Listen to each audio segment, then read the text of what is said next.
kaum muslimin, sangat dekat Dajjal ini akan keluar. Dajjal berapa lama? Enggak lama. Kata Rasulullah hanya 40 hari. Setelah dia lepas, dia hanya berumur 40 hari. Satu harinya yang pertama kamu hitung 1 tahun. Satu hari kedua kamu hitung 1 bulan. Satu hari ketiga kamu hitung 1 minggu. Hari-hari yang tersisa yaitu 37 sama dengan hari-hari kamu biasa. Maka kalau di total setahun 2 bulan 2 minggu saja Dajjal pun habis. Siapa yang menghabisinya? Inilah tanda besar kiamat yang ketiga. Jadi sangat dekat ya. Dajjal itu hanya sebentar. Yang ketiga adalah turunnya Nabi Isa alaihi salam. Di mana turunnya? Di Suriah, di Damaskus, di Masjid Putih yang ada menara putihnya. Dan menurut Syekh Al-Hafiz Ibnu Katsir, dianya adalah di Masjid Jami' Amawi, masjid peninggalan dinasti Bani Amawiyah yang ada menara putihnya, dan itu di Damaskus. Masjid itu sampai hari ini masih utuh, menaranya masih oke. Allahu Akbar. Ketika Isa turun, khalas. Perlu diingat, Al-Mahdi terkepung. Al-Mahdi itu, ini Al-Mahdi kan menjadi raja, menjadi khalifah di sini. Dia keluar setelah Dukhan. Dari sini Al-Mahdi menyatukan dan memimpin seluruh umat Islam sedunia menghadapi hari-hari berat sampai dia ditolong dan dikuatkan oleh Isa alaihissalam. Lalu setelah melewati fase tanda besar kiamat yang keempat, masuklah masa-masa aman. Al-Mahdi menjadi khalifah di sini. Jadi kaum muslimin yang kami muliakan, Al-Mahdi sedang dikepung oleh Dajjal. Dajjal sudah selesai menaklukkan seluruh dunia. Dajjal sudah selesai memurtadkan banyak manusia. Dajjal ibadallah yang kami mengepung Al-Mahdi. Al-Mahdi sudah berhari-hari dengan orang-orang beriman terkepung. Dajjal dengan bala tentaranya di luar dah siap untuk mencincang Al-Mahdi dan orang-orang beriman yang ada bersama Al-Mahdi. Isa turun di waktu subuh. Saat itu kumandang azan dan udah qomat. Al-Mahdi maju ke depan. Tiba-tiba seluruh mata tertatap ke arah langit. Satu titik cahaya yang indah turun. 2 malaikat dengan bersayap sedang turun di tengah-tengahnya Nabi Isa, dan Nabi Isa meletakkan kedua telapak tangannya di atas bahu masing-masing. Turun dengan indahnya. Rambut Isa sebahu panjangnya, seperti orang baru mandi basah. Menetes-netes kelihatan, wajahnya sangat rupawan dan sangat membuat orang jatuh cinta.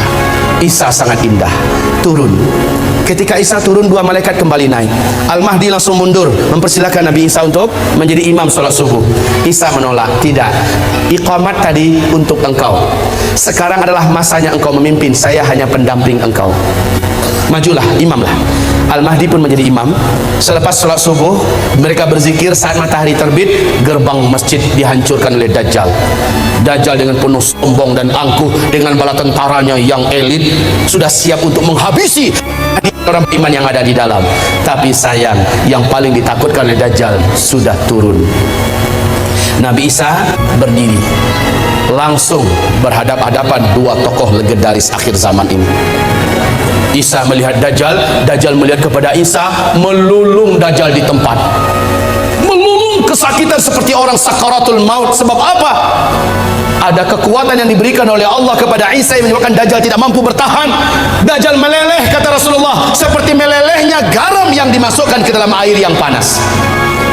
Wallahi, kata Rasulullah, kalau Dajjal bertahan di tempat berdirinya, pasti dia sudah akan menjadi cairan di lantai. Tapi Dajjal langsung lari dengan kekuatan yang dimilikinya, langsung menghilang. Tapi qadarullah, Isa Allah berikan kemampuan di atas Dajjal. Di mana saja Dajjal lari, kemana saja Isa udah nunggu di situ. Lari kemana saja udah ditunggu oleh Nabi Isa. Terakhir di pintu Lud, Dajjal dibunuh oleh Isa. Pintu Lud ini di Palestina, ya, di Palestina. Saat Dajjal muncul di pintu Lud di Palestina, saat itulah Isa menghunjamkan tombak yang ada di tangannya. Jeritan kematian Dajjal terdengar di santero bumi. Setelah itu darah Dajjal dinampakkan kepada Al-Mahdi dan orang beriman, serta orang Yahudi melihat Isa mengangkat tombak itu tinggi-tinggi. Dajjal sudah mampus. Orang beriman bertakbir, Allahu Akbar, Allahu Akbar. Orang Yahudi yang ada lepaskan senjata-senjata mereka.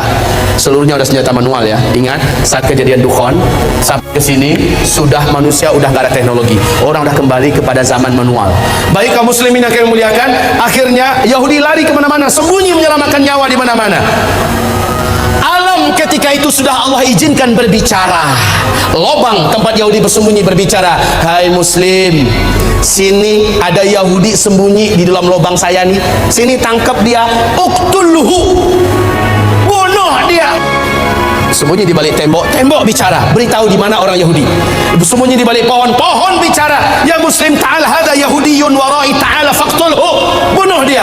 Illal gharqad, kecuali pohon gharqad, fa innaha syajarul yahud, sesungguhnya gharqad adalah pohonnya Yahudi. Hanya pohon gharqad yang diem. Ternyata lebih 12 tahun yang lalu, hampir masuk tahun ke-13 sekarang, Robi Yahudi telah mewajibkan Perdana Menteri yang menjabat Perdana Menteri di Israel wajib menanam pohon gharqad. 2 juta batang pohon start dimulai ditanam di Israel. Hari ini pohon-pohon gharqad sudah setinggi 16 meter, 14 meter. Masya Allah, udah siap untuk melindungi orang Yahudi. Lah masalahnya hadisnya kan udah bocor duluan. Orang beriman kan dah tahu kemana Yahudi sembunyi terakhir, ya kan? Mereka tinggal bawa senjata ke kebun pohon gharqad. Kemana-mana sembunyi Yahudi, habis Yahudi, habis. Isa langsung mengumumkan salib adalah batil. Maka orang-orang Nasrani berbondong-bondong masuk Islam.